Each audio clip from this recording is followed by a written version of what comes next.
ಆಮ್ಲಮಗರು ಗ್ರಾಮ ಪಂಚಾಯತ್ ವ್ಯಾಪ್ತಿಯ ತಿಲಕ್ ನಗರ ಪ್ರದೇಶದ ಜನರು ಕಳೆದ 3 ತಿಂಗಳಿನಿಂದ ನೀರಿಲ್ಲದೆ ಪರದಾಡುತ್ತಿದ್ದಾರೆ.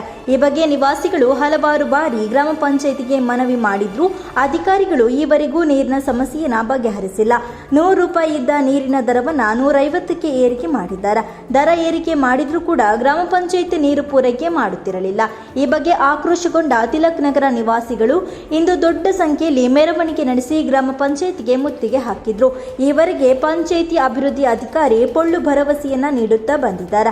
ಆದರೆ ಗ್ರಾಮಸ್ಥರು ಪಂಚಾಯತ್ ಅಧಿಕಾರಿಯನ್ನ ತೀವ್ರ ತರಾಟೆಗೆ ತೆಗೆದುಕೊಂಡು ನೀರು ಸರಬರಾಜು ಮಾಡದೇ ಇದ್ದರೆ ಪಂಚಾಯತ್ ಬಿಟ್ಟು ಕದಡುವ ಪ್ರಶ್ನೆ ಇಲ್ಲ ಎಂದು ಎಚ್ಚರಿಕೆ ನೀಡಿದರು.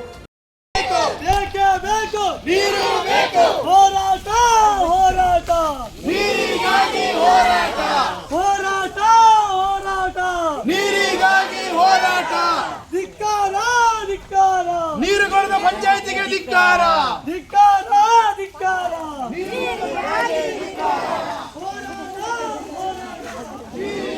ಪ್ರತಿಭಟನೆಗೆ ಮಣಿದ ಗ್ರಾಮ ಪಂಚಾಯತ್ ಅಭಿವೃದ್ಧಿ ಅಧಿಕಾರಿ ಹೊಸ ಕೊಳವೆ ಬಾವಿ ಆಗುವವರೆಗೆ ಟ್ಯಾಂಕರ್ನಲ್ಲಿ ಪ್ರದೇಶದ ಟ್ಯಾಂಕಿಗೆ ನೀರನ್ನು ತುಂಬಿಸಿ ಪ್ರತಿ 2 ದಿನಕ್ಕೊಮ್ಮೆ ತಿಲಕ್ ನಗರ ಪ್ರದೇಶಕ್ಕೆ ನೀರು ಸರಬರಾಜು ಮಾಡುತ್ತೇವೆ ಎಂದು ಲಿಖಿತ ರೂಪದಲ್ಲಿ ಭರವಸೆಯನ್ನು ನೀಡಿದರು.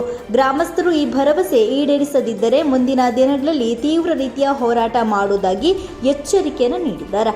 ಈ ಪ್ರತಿಭಟನೆಯಲ್ಲಿ ಗ್ರಾಮಸ್ಥರಾದ ಅನಿಲ್, ತಿಲಕ್ ನಗರ, ಅಜರ್, ಖಲೀಲ್, ಅಶ್ಫಕ್, ಸತೀಶ್, ಬಾಬಣ್ಣ, ಧನಲಕ್ಷ್ಮಿ, ಐಸಮ್ಮ, ರುಕ್ಯಾ, ಗೀತಾ, ಸುರೇಖಾ, ಕಾರ್ಮಿಕ ಮುಖಂಡರಾದ ಇಬ್ರಾಹಿಂ ಮದಕ, ರಫೀಕ್ ಹರೇಕಳ, ರಿಜ್ವಾನ್ ಹರೇಕಳ ಭಾಗಿಯಾಗಿದ್ದಾರೆ. ಹೋರಾಟ ನಿಲ್ಲದು